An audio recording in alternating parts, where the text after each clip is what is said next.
They say you can't hear silence, but that's not true. I heard it the moment I stepped into the funeral parlor. It was a thick, heavy silence, broken only by the distant, rhythmic sigh of the sea and the soft, insistent tap of Cornish rain against the window pane. It was the kind of silence that felt like a judgment. And in a way, it was. My name is Dorothy Williams, and I was burying my father, Arthur. Arthur Williams was a man of quiet routines and worn-out hands. For 40 years, he'd been the village cobbler, his small shop smelling perpetually of leather polish and salt air. He was the man who fixed the worn heels of Sunday shoes and resoled the boots of fishermen. We lived in a little stone cottage, huddled against the cliffs, its slate roof slick with sea mist. It was a simple life, a modest life, a life that, from the outside, looked very much like poverty. And on this day, the day we laid him to rest in the churchyard that tilted towards the ocean, that perception was all anyone could see. The small gathering of neighbors and a few of his oldest customers huddled under black umbrellas, their faces etched with a polite, pitying kindness.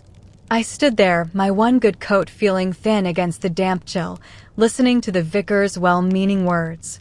"A simple man," he said. "A man of few possessions, but great integrity." Then came the part that carved a hollow right through my chest. He looked directly at me, his expression soft with condolence. Arthur leaves behind his beloved daughter, Dorothy. We, as a community, must now extend our hands to her in this time of need, as she faces the future without her father's support. A murmur of agreement rippled through the small crowd. An elderly woman, Mrs. Pender, squeezed my arm and whispered, "Don't you worry, dear. We'll make sure you're looked after." It must be so daunting, being all alone like this. I felt my cheeks burn with a heat that had nothing to do with warmth. It wasn't anger, not exactly. It was a profound, bone-deep humiliation. I was 47 years old, a woman who had managed a household, balanced a tight budget, and cared for a dying parent, and in their eyes, I had been reduced to a charity case. A poor, helpless spinster, soon to be adrift in a world too large and cruel for her. They saw the mended hem of my dress, the scuff on my shoes, and they saw the whole, sad story of my life. The reception was held in the village hall, a drafty room that usually hosted jumble sales and WA meetings. Plates of simple sandwiches and pots of strong tea were laid out on a trestle table.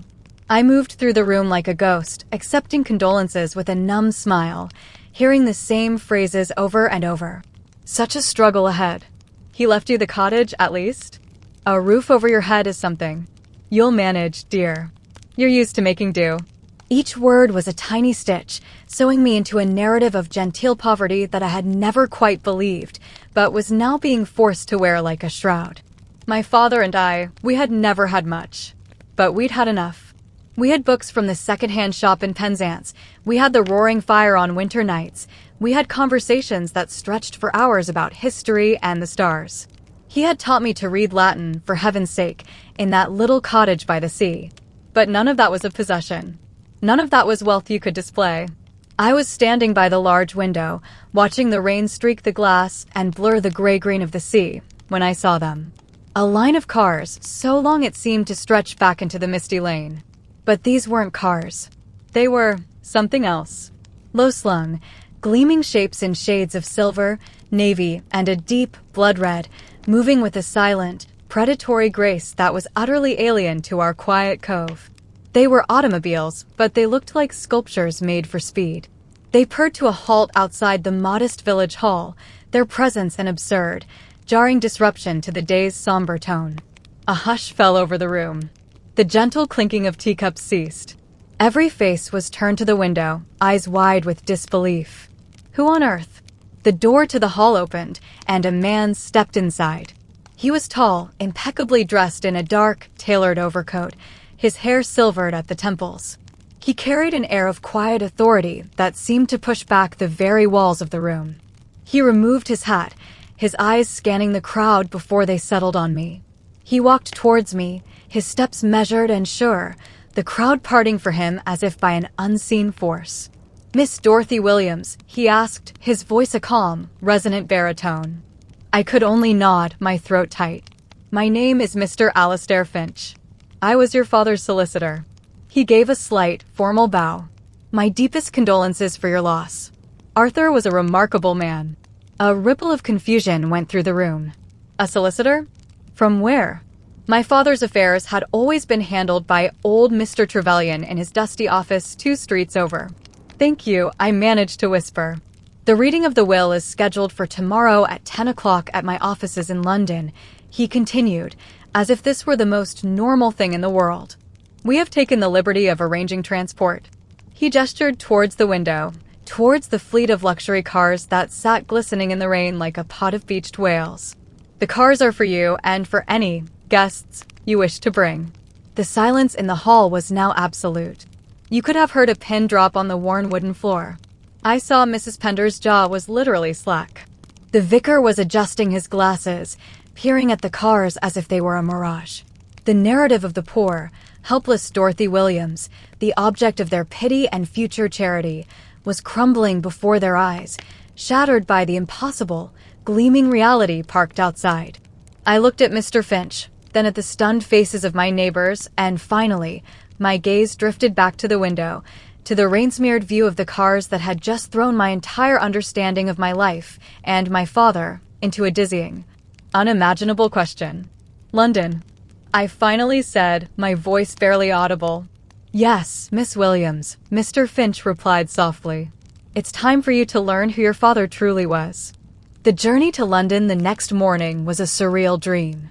I sat in the deep, buttersoft leather seat of the Bentley, watching the familiar landscape of Cornwall, the rugged cliffs, the stubborn little fields hemmed in by stone walls, melt away into the rolling hills of Devon and then the sprawling suburbs of the capital. Mr. Finch sat opposite me in the spacious rear cabin, a polished briefcase on his lap. He had been courteous but reserved, answering my tentative questions with a polite, "All will be made clear at the reading, Miss Williams." I had brought no one. Who would I bring? The neighbors who had pitied me? Their faces, frozen in a tableau of shock and burgeoning curiosity, were the last thing I saw as the car pulled away from the curb. I was alone, hurtling towards a revelation I couldn't begin to fathom. The interior of the car was so quiet I could hear the faint, rhythmic tick of the clock on the walnut dashboard. It felt like a countdown. My mind was a storm of memories and questions. My father, with his hands stained with dye, patiently teaching me how to stitch a sole. My father, humming an old tune while he cooked our simple supper of soup and bread. My father, his eyes twinkling as he pointed out constellations from our back garden, the salt wind tugging at his thin hair. Where was the man who warranted a fleet of luxury cars? Where was the man who had a solicitor from London? It felt like I was being told a story about a stranger, a story that somehow had my life woven into its margins. We arrived at a grand, imposing building in Mayfair, all pale stone and gleaming brass. The office of Finch, Harrington and Lowe was a world of hushed corridors, thick carpets that swallowed sound, and oil portraits of severe-looking men. I was led into a conference room with a vast, polished table that reflected the light from a crystal chandelier. I felt small and out of place, my simple black dress suddenly feeling shabbier than ever.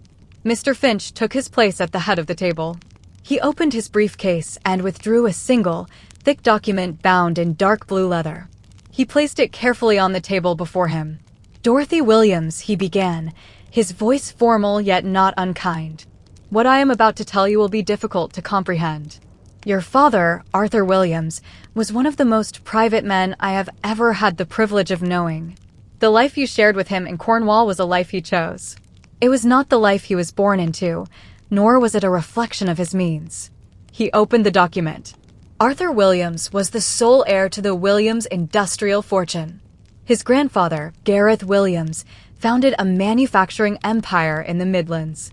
Your father stood to inherit a vast portfolio of companies, properties, and investments.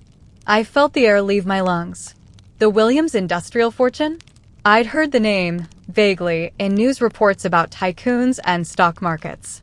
It was a world as distant from my life as the moon. But, Mr. Finch continued, your father was a man of profound principle. He saw the emotional cost of such wealth within his own family. The arguments, the greed, the constant performance of status. He wanted no part of it. When he met your mother, a young artist from St. Ives, he found the simplicity and authenticity he craved. Upon his own father's death, he liquidated his entire inheritance, converting it all into a single, managed trust. He then walked away. He created the life of Arthur Williams, the village cobbler. He kept only the cottage, a modest allowance for your upbringing and education, and the contents of the trust, which has been growing quietly and significantly for the past 45 years. He looked at me, his gaze steady. You, Dorothy, are the sole beneficiary of that trust. He began to read the figures. The numbers were so large they lost all meaning. They were abstract concepts, phone numbers, astronomical distances. Properties in London, in the south of France, a villa in Tuscany. Holdings in companies, stocks, bonds.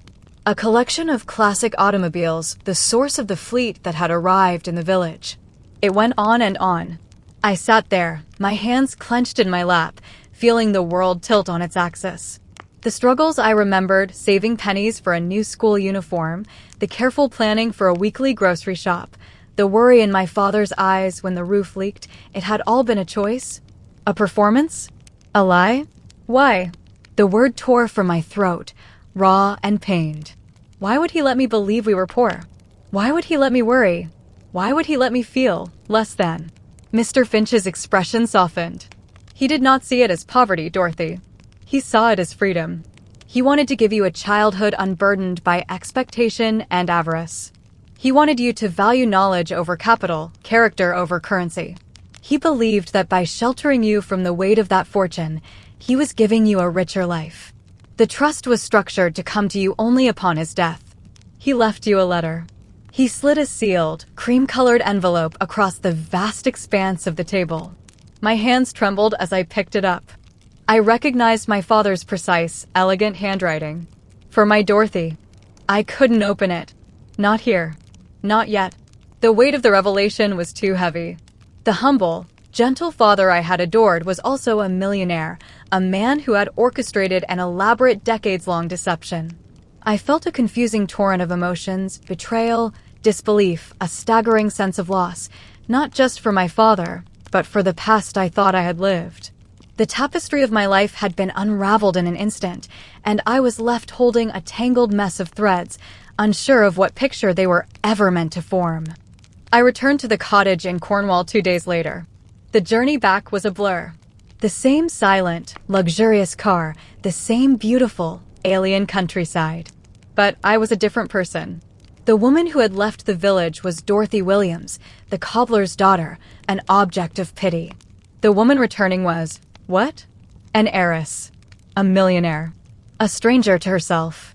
The cottage felt different. Smaller, yet filled with a new, oppressive presence. The familiar smell of wood smoke and old books was now tinged with the scent of secrecy. Every worn rug, every chipped mug, every book on the shelf felt like a prop in a play I never knew I was acting in. I walked through the rooms, running my fingers over the familiar furniture, seeing it all through this new, fractured lens. Had he been happy here? Or had he been playing a part, waiting for the curtain to fall? I finally found the courage to open his letter. I took it to his favorite chair by the fireplace, the one that still held the faint impression of his body, and with trembling fingers, I broke the seal. My dearest Dorothy, if you are reading this, then I have finally broken my promise to myself to never leave you. For that, I am more sorry than I can ever express. By now, Mr. Finch will have told you the truth. Or a version of it. Please, my darling girl, do not think ill of me. This was the hardest choice of my life, and I have questioned it every single day. I grew up in a gilded cage. My family's name was a burden, its wealth a chain. I watched its sour relationships, turn brother against sister, and fill our home with a cold, echoing loneliness. I knew from a young age that I wanted none of it. Then I met your mother. She saw the world in shades of sea and sky, in the texture of canvas and the smell of oil paint. She taught me that true wealth lies in a quiet moment, a shared laugh, a heart unburdened by the need for more. When you were born, I knew I had to protect you from that gilded cage. I wanted your world to be measured in sunsets and stories, not in stock portfolios and social obligations. I wanted you to be strong, resilient, and kind, qualities that are so often eroded by unearned privilege. Every time I saw you mend a dress, or save your pocket money for a book, or show kindness to old Mrs. Pender without a thought for reward, my heart swelled with pride. I was watching the person I always hoped you would become. The money, the properties, they were never important to me. They were simply a responsibility, a resource I managed from afar to ensure that your future, when the time was right, would be one of absolute security and choice. I did not give you a childhood of poverty, Dorothy. I gave you a childhood of freedom. I gave you a life that was real. Do not be angry with the neighbors for their pity. They saw a simple life and mistook it for a meager one. Their hearts were in the right place. Now, the choice is yours. You can use this inheritance to build any life you wish. You can leave this cottage, this village, and see the world. Or you can stay. The only thing I ask is that you do not let the money change your heart. You are, and always have been, the greatest treasure of my life, with all the love a father can hold. Arthur. I read the letter once, then again, and a third time, the tears flowing freely now, soaking into the thick, expensive paper. The initial shock and sense of betrayal began to soften, slowly replaced by a dawning, aching understanding. I saw his life not as a deception, but as a profound and costly act of love. He had worn the disguise of a poor man so that I would never have to wear the disguise of a rich one. He had chosen blisters on his hands over coldness in his heart. He had chosen the genuine respect of fishermen over the sycophantic praise of businessmen. The weight of his sacrifice was immense. It was a crown he had refused to wear, and now he had placed it, gently and with immense love, upon my head. The following weeks were a strange period of adjustment. The news, of course, had spread through the village like wildfire. The pity in people's eyes was gone, replaced by a new cautious deference. Mrs. Pender no longer offered me leftover stew. Instead, she asked me, with a strange formality, how I was managing my affairs. The vicar spoke to me about potential donations for the church roof restoration. It was isolating. I was no longer one of them. The narrative had been flipped, and I was now the mysterious, wealthy woman in the cottage on the cliff. I spent my days walking the coastal path, the letter folded in my pocket, the wind whipping my hair. I thought about choice. My father had given me the ultimate choice. I could vanish into a life of luxury, become a different person entirely. I could buy a mansion, wear designer clothes, and never think about the price of bread again. But as I walked, watching the gulls will over the churning gray water, I realized that my father's greatest gift wasn't the money. It was the life he had built for me here. It was the love for this rugged coast, the satisfaction of a simple, honest day, the value of a community, even if they now looked at me differently. He hadn't raised me for a palace. He had raised me for this cottage, this sea, this sky. The money was a tool, not a destiny. 6 months after my father's funeral, I called a meeting in the village hall. The same drafty room where I had been an object of pity was now packed with every soul from the village and the surrounding farms. A buzz of speculation filled the air. They were expecting a grand announcement, perhaps that I was leaving, or maybe a large, flashy donation. I stood before them, feeling a nervous flutter in my stomach. I wasn't wearing a new designer dress. I was wearing my same, comfortable wool skirt and a warm jumper. I had chosen to be Dorothy. "Thank you all for coming," I began, my voice firmer than I expected. "Many of you knew my father, Arthur. You knew him as a quiet, hard-working man who loved this village. What you didn't know was the full story of his life. The truth is, my father came from wealth. A great deal of it." A ripple of shock went through the room, though it was mingled with a sense of confirmation. The luxury cars had already told them that much. He left that world behind because he believed the most valuable things in life weren't things you could buy. He believed in this community. He believed in the strength of people who work with their hands, who care for their neighbors, who find joy in the simple, beautiful rhythm of life by the sea. I looked out at their faces, at the fishermen with their weathered skin, the farmers with their steady gazes, the women who ran the post office and the shop. He left his fortune to me, and I've spent a long time thinking about what to do with it. I could leave. I could live a life of ease somewhere else. But this is my home. You are my people. And my father didn't give me this resource, so I could abandon the life he taught me to love. I took a deep breath. So, I am establishing the Arthur Williams Foundation. Its purpose will be to preserve and strengthen this village and others like it along this coast. I began to outline the plans. Funds to refurbish the fishing boats and ensure the fleet could continue for another generation. Grants for the young people who wanted to learn traditional trades, boat building, blacksmithing, weaving, so they could stay and build a life here, not be forced to move to the cities. Money to restore the village hall, not with flashy newness, but with proper insulation and a new roof to make it a warm, vibrant heart for the community for another 100 years. Scholarships for local children to go to university, with the promise of a job here when they returned, if they wished. This isn't my money, I said, my voice cracking with emotion. This is his. And he would want it used to protect the world he chose. The world we all love. The silence in the hall was profound, but this time, it was a different kind of silence. It wasn't the judgmental, pitying silence of the funeral. It was a silence of stunned, grateful awe. Then, old Mr. Trethway, the oldest fisherman in the cove, stood up. His back was bent from a lifetime of hauling nets, but his eyes were clear. He didn't say a word. He simply began to clap. A slow, steady, respectful clap. One by one, everyone in the room rose to their feet and joined him. The sound built, not into a roar of celebration, but into a warm, thunderous wave of acceptance and gratitude. They weren't applauding my wealth. They were applauding my father's memory. They were applauding the choice to stay. Mrs. Pender came up to me afterwards, her eyes shining with tears. She didn't call me dear in a pitying way. She took both my hands in her rough, capable ones and said, "Your father would be so proud, Dorothy. So very proud." And in that moment, I knew she was right. The inheritance was never about the money. The true inheritance was the man my father was, his integrity, his quiet strength, his profound and selfless love. The money was just a tool. The legacy was the life. I still live in the stone cottage. I still mend my clothes and buy my books from the second-hand shop.